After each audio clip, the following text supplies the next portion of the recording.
Assalamualaikum warahmatullahi wabarakatuh, Sobat Kemenkyu Korpu yang berbahagia. Tentunya kita sudah tidak asing lagi tentang barang milik negara, yang biasa kita sebut BMN. Kita semua memahami bahwa BMN adalah satu bagian dari aset negara kita yang kita gunakan untuk menunjang dan mendukung pelaksanaan tugas pokok dan fungsi pemerintahan, dan juga pelaksanaan pelayanan publik. Sobat semuanya, sebagaimana sudah lazim kita ketahui bahwa keberadaan BMN berasal dari dua sumber perolehan, yaitu semua barang yang dibeli atas beban anggaran pendapatan dan belanja negara atau APBN, yang kedua, atau yang berasal dari perolehan lainnya yang sah. Pada kesempatan ini, kita akan membahas BMN yang berasal dari perolehan lainnya yang sah. Yang selanjutnya kita sebut BMN aset lain-lain. Kelompok barang yang berasal dari perolehan lainnya yang sah, yang tadi kita sebutkan, diperoleh dari hibah, sumbangan, atau yang sejenisnya. Yang kedua, bisa juga diperoleh dari pelaksanaan dari perjanjian atau kontrak. Yang ketiga, diperoleh sesuai dengan ketentuan peraturan dan perundangan yang berlaku. Yang keempat, diperoleh berdasarkan putusan pengadilan yang telah berkekuatan hukum tetap. Sobat Korpu dimanapun Anda berada.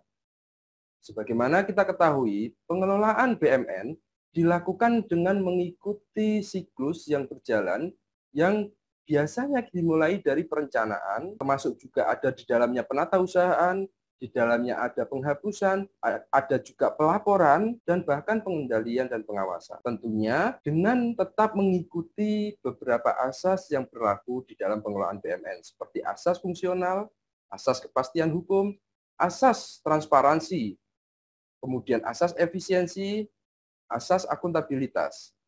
Terkait pembahasan kita hari ini, ruang lingkup BMN aset lain-lain terdapat dua. Yang pertama adalah yang dalam pengelolaan Menteri Keuangan, yang kedua adalah yang dalam penguasaan counterpart. Jadi di dalam pengelolaan BMN aset lain-lain yang tidak dikenal mungkin dalam pengelolaan BMN secara umum, yaitu adanya istilah counterpart. BMN aset lain-lain ini yang diserahkan oleh penyerahnya kepada Menteri Keuangan, sedangkan yang dilaksanakan oleh counterpart, dikelola oleh counterpart ada BMN aset lain-lain yang diserahkan kepada KL yang berlaku sebagai counterpart. Baik sahabat semuanya, Sobat Korpus, dimanapun Anda berada, untuk mengetahui lebih lanjut tentang bagaimana pengelolaan BMN aset lain-lain ini, mari kita ikuti pembahasan lebih lanjut. Di dalam pengelolaan BMN aset lain-lain ini terdapat tiga pihak yang terkait. Yang pertama adalah penyerah barang, kemudian Menteri Keuangan selaku pengelola, dan kementerian atau lembaga selaku counterpart. Kita akan bahas tugas dan wewenang masing-masing pihak. Penyerah barang, tugas dan kewenangannya adalah berdasarkan pada perjanjian dan atau ketentuan peraturan perundangan. Sedangkan Menteri Keuangan bertugas untuk menerima penyerahan BMN aset lain-lain ini, kemudian melakukan pengelolaan BMN aset lain-lain yang diusulkan oleh KL kepada pengelola, kemudian melakukan penatausahaan, pengamanan, dan pengelolaan BMN aset lain-lain yang diserahkan kepada Menteri Keuangan, dan melakukan tugas lain sesuai dengan ketentuan peraturan perundangan. Kewenangan dan tanggung jawab Menteri Keuangan terkait tugas tadi adalah menetapkan keputusan penetapan status penggunaan BMN aset lain-lain, kemudian menerbitkan surat persetujuan pemanfaatan, pemindahtanganan, pemusnahan, atau penghapusan. Yang ketiga, melaksanakan kewenangan dan tanggung jawab lainnya sesuai ketentuan peraturan perundang-undangan yang berlaku.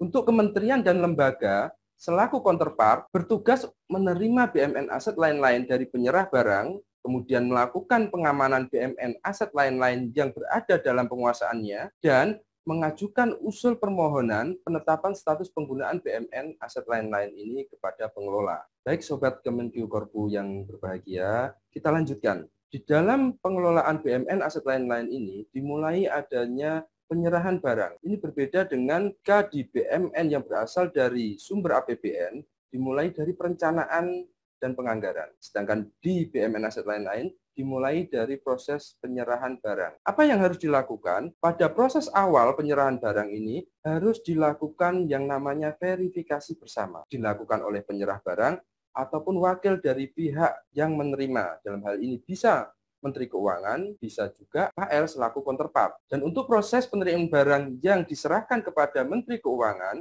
dapat diterima oleh pejabat yang memperoleh pelimpahan kewenangan dari Menteri Keuangan selaku pengelola barang. Berikut adalah gambaran perbedaan kewenangan di dalam pengelolaan BMN aset lain-lain ini di sisi Menteri Keuangan selaku pengelola dan di sisi KL selaku counterpart. Di sisi Menteri Keuangan ada proses penetapan status penggunaan, kemudian ada pemanfaatan, ada pengamanan dan pemeliharaan, ada pemindah tanganan, kemudian ada pemusnahan, ada juga penghapusan dan penata usahaan. Di sisi lain, di counterpart atau KL, ada juga penetapan status penggunaan, ada pemindah tanganan dalam bentuk hibah, ada pengamanan dan pemeliharaan, ada pemusnahan dan penata usahaan. Tentunya sobat sekalian sudah bisa memahami di mana bedanya di dalam pengelolaan BMN aset lain-lain di sisi Menteri Keuangan selaku pengelola dan di sisi KL selaku counterpart.